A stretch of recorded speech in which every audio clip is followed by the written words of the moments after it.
Hey everybody, it's Doug Green and I'm the publisher of Technology Reseller News, and I'm very pleased to have with me today Paul Flaharty of Robert Half. Paul, thank you for joining me today. Thanks for having me, Doug. So it's great to get together with you guys again. I think we did a podcast last year with your organization right here at ChannelCon. We're here now at ChannelCon 2026. Paul, thank you for joining me. We're going to be talking about AI, but we're going to specifically talk about AI proofing your hiring. So before we dive into that, I think a lot of people know the name Robert Half, but what should we know about Robert Half today? What type of organization is it today? Yeah, sounds good. So Robert Half is a talent solutions organization. We've been in the industry for over 70 years.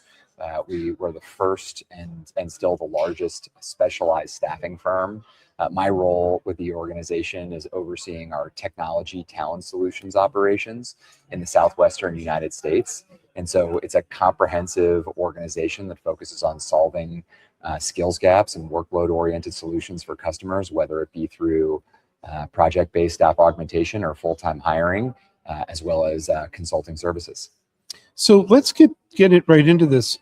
What do you guys mean when you say AI proof your hiring? Yeah, so I mean, there's been so many scenarios in which AI has brought very real efficiency to organizations, and whether that's through automation or creating process improvements and really driving very real efficiency. But as it relates to hiring and identifying talent, in a lot of ways, AI has complicated the talent landscape in that it has created a dynamic whereby there is a huge increase in candidate skills falsification, and where resumes are being custom tailored to jobs, and it creates a scenario where it makes it really difficult for MSP owners and for anyone in a hiring capacity to know whether the individual that sent a resume through on paper is in fact a real human, or if that's a person that has the skill set that they claim to on their resume, because the tools now can make anyone look like a pretty attractive candidate for a job. So Paul, do you guys have the tools to prevent that type of abuse? So it's interesting when you talk about the tools. Today the tools are really the skill set and the expertise of our specialized recruiters. But there isn't a tool per se that can vet that out, albeit we have developed a comprehensive screening process that now includes evaluation of whether a candidate can do what they say they can do, whether they in fact are the individual that they say they are. And in some respects, it's sort of a full circle moment for the recruiting industry. There have been plenty of kind of myths, if you will, or prognostication that AI was going to fully disrupt the industry, and in a lot of ways I think it's reinforced the value of the human, because there's no one that is better equipped to determine whether the candidate is in fact legitimate and has the skill set that they say they do than an expert human that has done this for their career. I think throughout my career and way before AI, I've always heard about the revolving door. The talent revolving door certainly impacts the technology and MSP software development, all those industries. How's it different? Is it any different now with AI than it was before?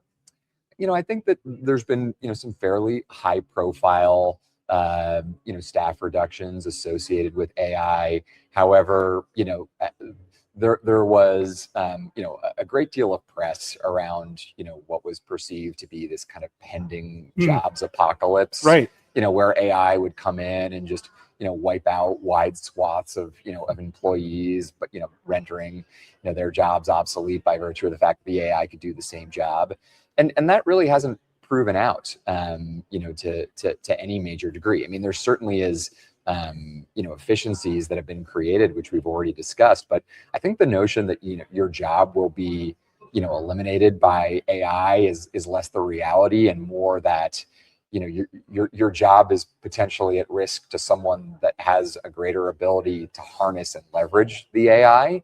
And so we've seen customers start to hire and actually act on project-based initiatives that had been shelved for quite some time, maybe due to uncertainty around AI. But now they they need to move forward in order to remain competitive, and they're coming to us to find talent that can help them to make sure that they're moving in the right direction relative to their AI roadmap. Paul, and especially in light of when AI sort of, in a sense, frees up labor time. Yes. It takes, reduces those sort of repetitive tasks that take all day, all week, and so on. Have you guys been arguing that maybe you should be upskilling people? You should be actually like looking internally for your talent?